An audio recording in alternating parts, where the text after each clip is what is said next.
ఈవీఎంలు అన్నది 80% of the జనాభా ఓట్లు వేసినారు. రికార్డ్ పోలింగ్ 80% జనాభా వెళ్ళి పోలింగ్ బూత్లో బటన్ నొక్కినారు. బటన్ నొక్కిన తర్వాత వాళ్ళు ఏ పార్టీకి ఓటేశారని వీవీప్యాట్లో వాళ్ళకి కనిపిస్తూ ఉంది.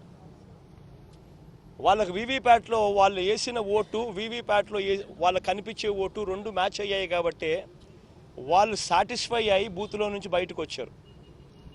ఈ 80% మంది ఎవరైతే ఓటేశారో ఎవడు కంప్లైంట్ చేయాల, ఏ ఓటరు కూడా కంప్లైంట్ చేయాల. ఇప్పుడు నేనున్నాను, వెళ్ళి నేను ఫ్యాన్ గుర్తుకు నేను నొక్కిన తర్వాత వీవీప్యాట్లో నాకు సైకిల్ గుర్తు కనిపిస్తే నేను ఎందుకు గమ్మనుంటా?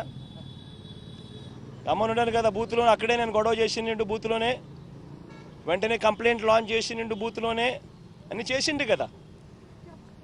అట్లా ఏ పార్టీకి ఎవరన్నా కానీ ఇలా ఓటేసిన తర్వాత వీవీప్యాట్లో వేరే పార్టీకి ఓటేసినట్టుగా ఎవరికి కనిపించలేదు కాబట్టి 80% మంది జనాభా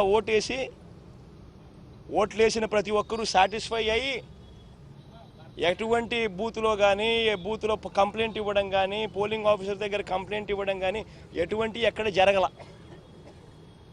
ఇవన్నీ చంద్రబాబు నాయుడు గారికి తెలిసి తాను ఎవరికి ఓటేసాడో తనకే తెలియదని చెప్పి సినిమాలో ఒక సినిమాలో విలన్ పాత్ర పోషిస్తూ డ్రామాలు చేయడము ఎంత మటుకు ధర్మం చంద్రబాబు నాయుడు గారిని నేను అడుగుతా ఉన్నా. పోలింగ్ మొదలయ్యే ముందు ప్రతి పోలింగ్ బూత్లోనూ అన్ని పార్టీలకు సంబంధించిన పోలింగ్ ఏజెంట్లు అక్కడ కూర్చుంటారు. వాళ్ళందరూ కూర్చున్న తర్వాత ఈవీఎంలు వీళ్ళందరూ చెక్ చేస్తారు, వీళ్ళందరూ టెస్ట్ చేస్తారు. 50 ఓట్లు మాక్ పోలింగ్ చేస్తారు. 50 ఓట్లు మాక్ పోలింగ్ చేస్తారు ఈ పోలింగ్ ఏజెంట్స్. వాళ్ళు నొక్కిన గుర్తు వీప్యాట్లో వాళ్ళకు స్లిప్ ఏదైతే బయటకు వస్తుందో ఆ గుర్తు రెండు మ్యాచ్ అయినాయా లేదో చూసుకుంటారు. చూసుకున్న తర్వాత వీళ్ళు సంతకాలు పెడతారు, పోలింగ్ ఏజెంట్ సంతకాలు పెడతారు. మేము వెరిఫై చేసినాము, 50 ఓట్లు ఒక్కొక్కరు 50 ఓట్లు వెరిఫై చేసినాము, ఈవీఎంలు బాగా పనిచేస్తూ ఉన్నాయి అని సంతకాలు పెడతారు. ఆ సంతకాలు పెట్టిన తర్వాతనే జనరల్ ప్రజలకు పబ్లిక్కు ఓటింగ్ను పర్మిట్ చేస్తారు. ఓటింగ్ తర్వాతనే అవకాశం ఇస్తారు జనరల్ పబ్లిక్కు.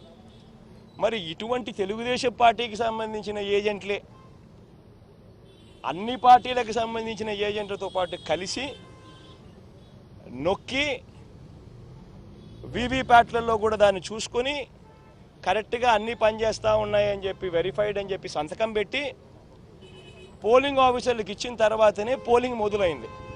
మళ్ళీ ఏ రకంగా చంద్రబాబు నాయుడు గారు చెప్తారు ఈ రకంగా ఈవీఎంలు అది జరిగాయి, ఈవీఎంలు ఇది జరిగాయి, నేను ఎవరికి ఓటేసానో నాకు తెలియదు అని చెప్పి ప్రజలను తప్పుదోవ పట్టించడం నిజంగా ఒక ముఖ్యమంత్రి స్థాయిలో ఉన్న వ్యక్తి చేయదగ్గ పనేనా అని అడుగుతా ఉన్నా.